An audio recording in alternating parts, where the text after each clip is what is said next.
Imagine stepping out into a Wisconsin winter back in 1893, where the wind howls like a pack of wolves through the dense pine forests, and the snow piles up so high that it swallows entire cabins whole, leaving families trapped inside with nothing but thin log walls standing between them and a frozen death. And now picture one lone woodsman named Elias Brennick, a rugged settler who'd come from the east with dreams of carving out a life in the wild, but instead found himself facing blizzards that could drop temperatures to 30 below zero, where even the sturdiest fires in standard chimneys barely kept the frost from creeping in, and folks around him were burning through cords of precious firewood just to stop their water buckets from turning to solid ice overnight. Brennick wasn't some educated engineer or inventor with fancy tools. He was a simple axeman, hardened by years of felling trees and hauling logs. But he had this burning curiosity about how heat really worked, sparked from old stories he'd heard from European immigrants about ancient stoves that held warmth like a secret. And as his first winter in that tiny cabin nearly killed him,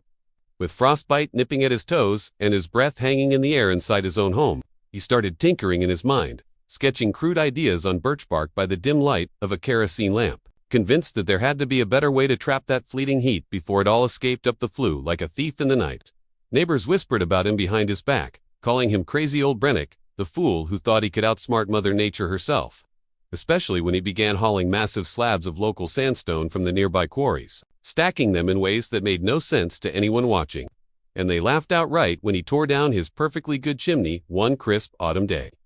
declaring he was going to rebuild it from the ground up with some wild notion that would change everything. But little did they know that this so-called madness was rooted in real observations from his daily life in the woods, where he noticed how certain rocks by the river stayed warm long after the sun dipped below the horizon, absorbing the day's heat and releasing it slowly through the cool evenings. As the first flakes of the coming winter began to fall, Brennick worked tirelessly, his calloused hands shaping stones and mortar, ignoring the skeptical stares from passers-by on horseback, who shook their heads and predicted he'd defreeze solid before Christmas. Yet deep down,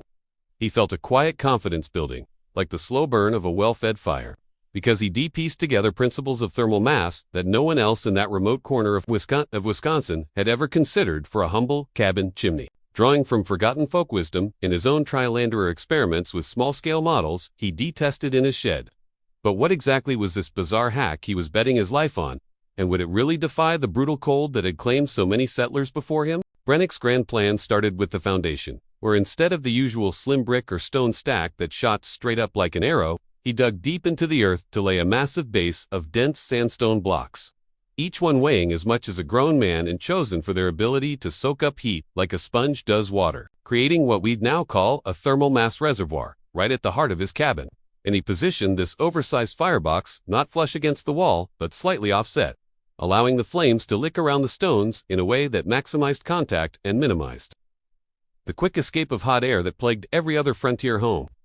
He angled the flues in a serpentine pattern, twisting them like the coils of a snake through layers of that heavy rock, so that the smoke and heat had to travel a longer, more winding path before exiting the roof, giving the stones plenty of time to absorb the energy, and then radiate it back into the room long after the fire had died down to embers. And to top it off, he incorporated an oversized damper system made from salvaged iron scraps, which let him control the airflow with precision, trapping just enough warmth without risking dangerous buildups of creosote or carbon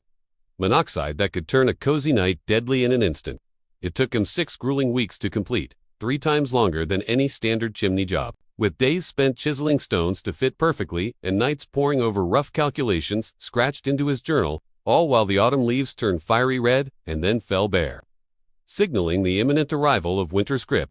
And his neighbors couldn't help but stop by to gawk, some offering unsolicited advice like you're wasting good stone on a fool's errand, while others bet among themselves on how quickly he'd abandon the project and rebuild a normal one before the snow flew. But Brennick pressed on, incorporating clever touches like embedding clay pipes within the stone mass to circulate warm air under the floorboards, a trick he'd adapted from tales of Russian peasants who'd survived Siberian winters with similar setups. And he even added a bacon niche right into the side of the chimney, turning the whole thing into a multifunctional beast that could heat the cabin, cook meals, and dry wet boots all at once without needing extra fuel. As the structure rose higher,